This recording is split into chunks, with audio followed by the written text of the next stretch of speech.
Guys, this is the first chapter of the partnership, right? As we studied in class 11th, the theory of partnership. Now we will learn the accounting treatment of the partnership, right? Partnership, as we studied in class 11th in business studies, partnership is the relationship between many person, maybe two or more than two-person. In class 12th, we will learn about the accounting treatment of the partnership. As the first chapter will deal with the fundamental, and the second with the admission, third for the retirement and the death, and the last with the dissolution. Right? We will start with the fundamental. As we know, partnership is the relationship. So relation arises with an agreement. Partnership is an agreement among the partners. The agreement may be oral or written. If we are having the agreement which is oral, which is not written, first we will talk about the written agreement. Written agreement means a paper which has written each and everything. How many member will be there, how much capital is to be involved, how much interest on drawing to be involved, how much salaries to be involved, everything has to be written. The written agreement is known as a partnership deed.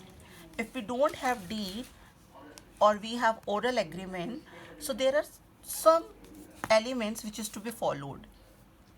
These are the elements. If agreement is oral, partners have to follow some rules. Then rule number 1, profit will be allocated equally.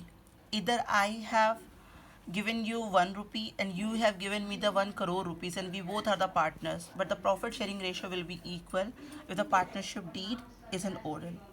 It must to be followed. No interest on capital is to be allowed.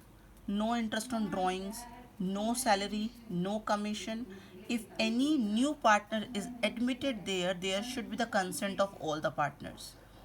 If one of the partner is not consenting to admit a new partner, the new partner cannot be admitted. For an example, ABC are the partners, and A and B wants to get D as a new partner or to make join them with a partnership firm, but C is denying about to D to admit. Then A and B is not allowed to admit it D. So there must be consent of all the partners to get a new partner into the firm.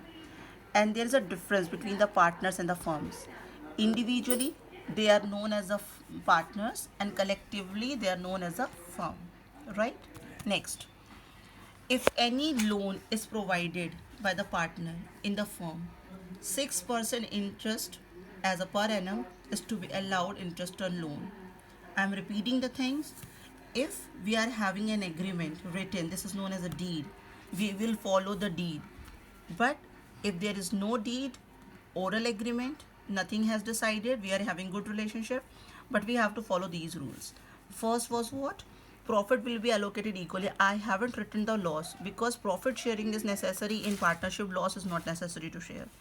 Profit will share equally. No interest on capital is to be allowed. No interest on drawing is to be allowed. No salary, no commission. If any new partner is admitted there must be consent of all the partners. If any partner provide the loan to the partnership firm, 6% interest on loan is to be allowed, right? This much is written to be on the copy. Next, partnership is an act which is followed 1932, but nowadays we are following 2013. First, we will talk about 1932. There must be 2 or more partners, as we studied. Minimum number of partners must be 2, and maximum can be 20 in case of 1932. But 2013 says there may be 50 number of partners. Agreement may be oral or the written. Profit sharing, if agreement is written, then as per the agreement. If agreement is not written, equal to be shared. Right? That's it for all the day.